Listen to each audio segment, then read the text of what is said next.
السلام عليكم ومرحبا بكم، ان شاء الله تكونوا كامل بخير وعلى خير، ويلقاكم هذا الفيديو باكمل صحه وعافيه يا رب. البنات اللي بديتكم بقريوش مقرمش الله الله. قبل ما نشرح لكم وقبل ما نقول لكم اسمعوا لي ديك تقرميش الله الله.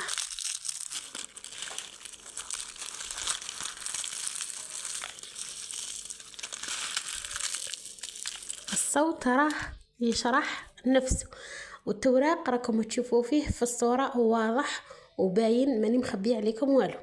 البنات تبعوا معايا الفيديو وشوفوا طريقة التحضير وطريقة العمل ولا طريقة تاع القريوش هذه، طريقة بسيطة سهلة وسريعة وما تكلفناش بزاف حبيباتي، وتصلح لجميع مناسباتكم. وراه وقت الباك ان شاء الله تفرحوا جميعا وتفرحونا معكم.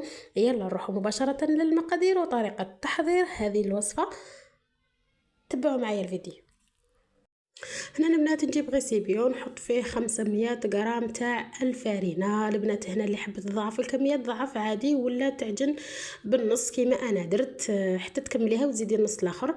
البنات هنا بالكاس تاع 240 تدي لك 3 كيسان ونص تاع الفارينه.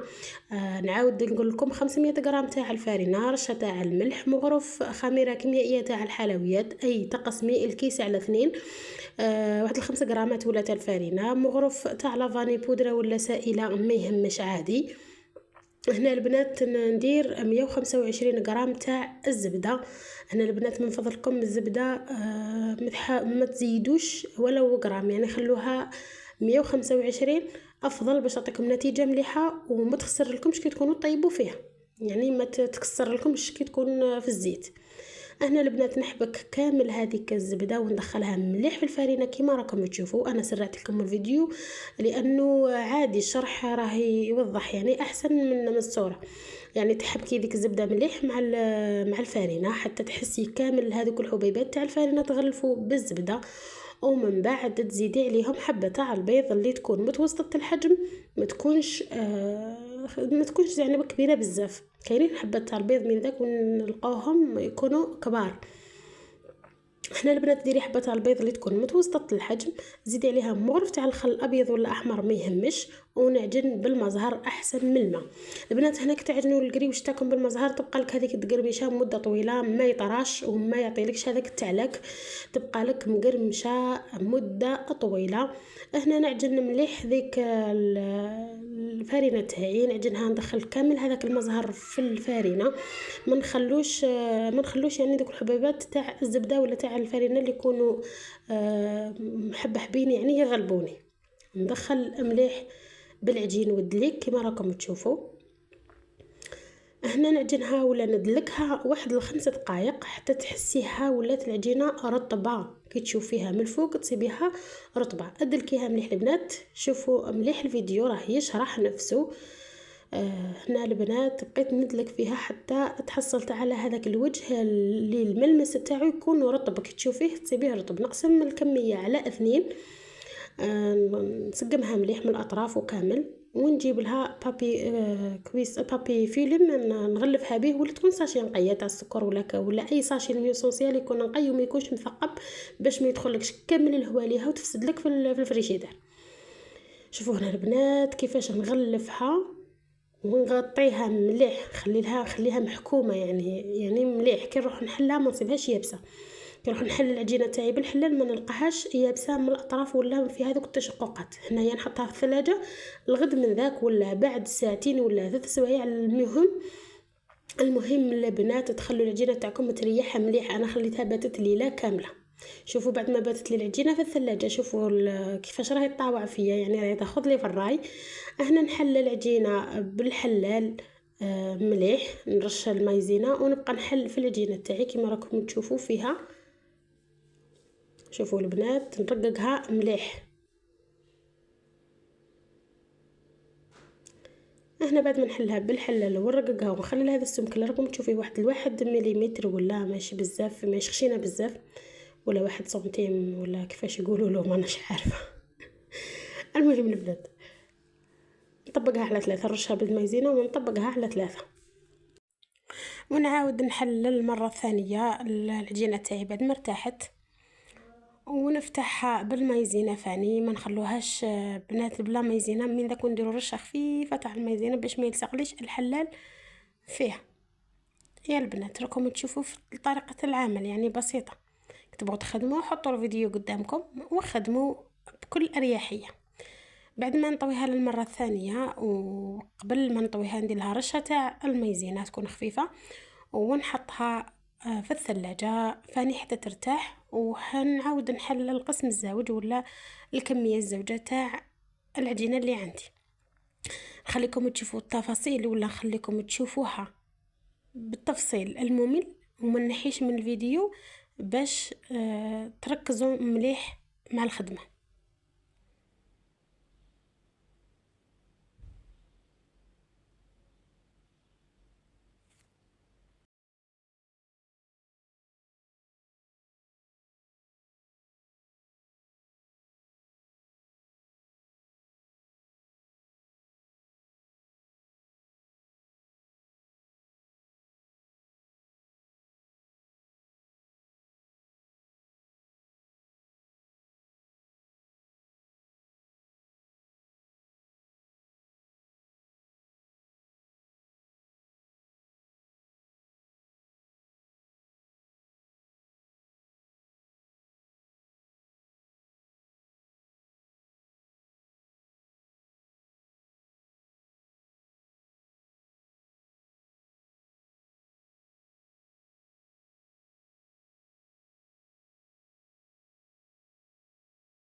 وهنا بعد ما ارتاحت لي العجينه واحد الخمس دقائق ولا 10 دقائق، رحت جبت العجينه تاعي من الثلاجه. اكيد ما نخلوهاش برا كامل من الثلاجه لانه راهي سخانه بزاف. لو كان الشتاء عادي بلا ثلاجه وتخدمي بها عادي ما يهمش. المهم البنات، بعد ما خرجت العجينه من الثلاجه حليتها، السمك تاعها يكون رقيق. دروك تشوفوا السمك تاعها في الصوره. هنا نفتح مليح ديك العجينه كيما راكم تشوفوا فيها. وهنا البنات نجيب هذا الطابع نطبع به العجينه تاعي كيما راكم تشوفوا. ما نبقاوش نعبزو على الطابع وهكا ونحركوه باش ما تتكماش لناش الحبه وتبقى بنفس الحجم تاعها كامل يجوني كيف. هنا البنات كل حبه قريوش فيها 3 ورقات من هذو تاع العجينه. دروك تشوفوا في الفيديو كيفاش ندير نخدمو. تبعوا الطريقه حتى للاخير باش تعرفوا كامل التفاصيل تاع الوصفه تاع اليوم. انا البنات اللي لحقت معايا لهذا المرحله البنات نقول لك ما تنساش اشتراك في القناه وتفعيل زر الجرس لكي يصلكم الجديد فضلا وليس امرا، باش نكبر معاكم وتكبر قناتي معاكم البنات. واللي المبتدئات نقولكم تبعوني، انا حنحط لكم بزاف وصفات تاع المبتدئات، ورشه غير في دارك تلقايها. كل حاجه نقولها لك باذن الله تعالى من قلبي، ومشي تاع باش نطلع المشاهدات ولا باش تشوفوني فقط. لا راني نحط لكم حاجه صدقه جاريه عليا، ماني نحوس لا على مشاهدات يكونوا بزاف تشوفني وحده ولا زوج ولا 3 على الراس والعين. نعطي لها حاجه تستفاد بها احسن من الاف والالاف، وانا ما نفيد واحد حتى حاجه ولا ما يستفادوا مني حتى حاجه. مرحبا بكم البنات اللي دخلت معايا جديده ولا راهي تشوف في قناتي اول مره. حبيبتي اشتركي في القناه باش يحصلك جديد وشوفي كملي الوصفه معايا. هنا البنات جبت الموس قسمتها من الاطراف كما راكم تشوفوا، يعني ما نلحقش القسمه على الوسط، نقسم غير من الطرف. شوفوا كيفاش. انا عطيت لكم هذه الطريقه ولكن جاتني الطريقه الاخرى سهله درك نوريها لكم. هنا فقط بقيت غير المبتدئات، خفتكم الى العجينه تلصق لكم على بعضها وما تقدروش ديروا هذه الطريقه. نعطيت لكم 2 طرق، نعطيكم هذه ونزيد لكم الاخرى. شوفي نقسم الحبه من الطرف ومن بعد نحطهم على بعضهم. هنا شوفوا قربت لكم الفوطو باش تشوفوا مليح. شوفوا هنا البنات كيفاش راني نحط فيه هكذا البنات، وتحكميها بياض البيض في الوسط وتزير عليها. شوفوا هنا البنات الطريقه بزاف سهله ماهيش كامل صعيبه. شوفوا هنا نجيب 3 ورقات كما راكم تشوفوا، نقسمهم من الاطراف. شوفوا نوريكم هنا بالسكين افضل واحسن. شوفوا البنات هنا كيفاش نقسمها من الاطراف وما نوصلش الموس للوسط، يعني غير من الاطراف فقط. هنايا راني مقربت لكم الصوره باش تشوفوها يعني احسن واحسن. شوفوا البنات كيفاش نقسمها من الطرف، نزيد الطرف اللي مقابلها ونزيد الطرف للجنب ونزيد الطرف للجنب الاخر، نكمل كامل الكميه بالطريقه هذه البنات. شوفوا في الصوره مليح ولا شوفوا الفيديو مليح باش المبتدئات ولا اللي أول مرة يخدموها يعني بكل تفصيل. هنا نديرو شوية تاع بياض البيض في الوسط، نزيد نحي القسم الثاني وندير بياض البيض ونزيد نحط عليها الطبقة الثالثة. شوفوا قلت لكم البنات عطيت لكم زوج طرق، الطريقة الأولى اللي شفتوها وهذه الطريقة الثانية كما راكم تشوفوا.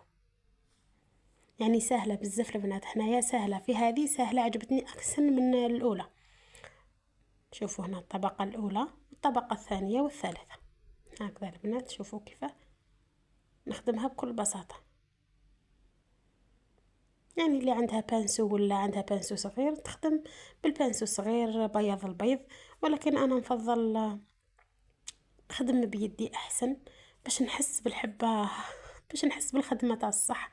والبانسو تحطيه ترفدي، فهمتي البنات؟ أنا نفضل بيدي وانتوما اللي تساعدكم ديروها.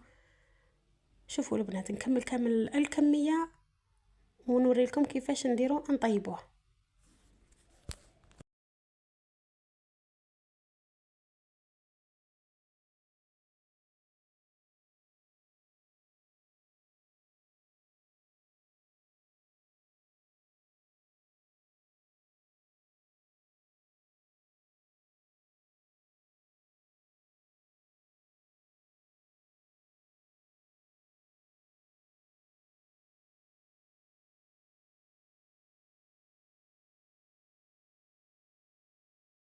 وهنا نجيبو كاسرونه اللي تكون غامقه نطيبو فيها دايما قريوش وكامل، نحطو الحبه تاعنا تاع القريوش نحطو فوقها في الوسط ملعقه خشبيه باش ما تحرقناش، ونبقاو نرميو عليها في الزيت حتى تحصلي على هذا الورده الشويب. الله الله، هنا البنات الزيت ما تكونش قويه بزاف وما تكونش ناقصه بزاف، الا كانت النار قويه بزاف ما نتحصلوش على هذا الاحمرار الشباب ولا هذا اللون الشباب.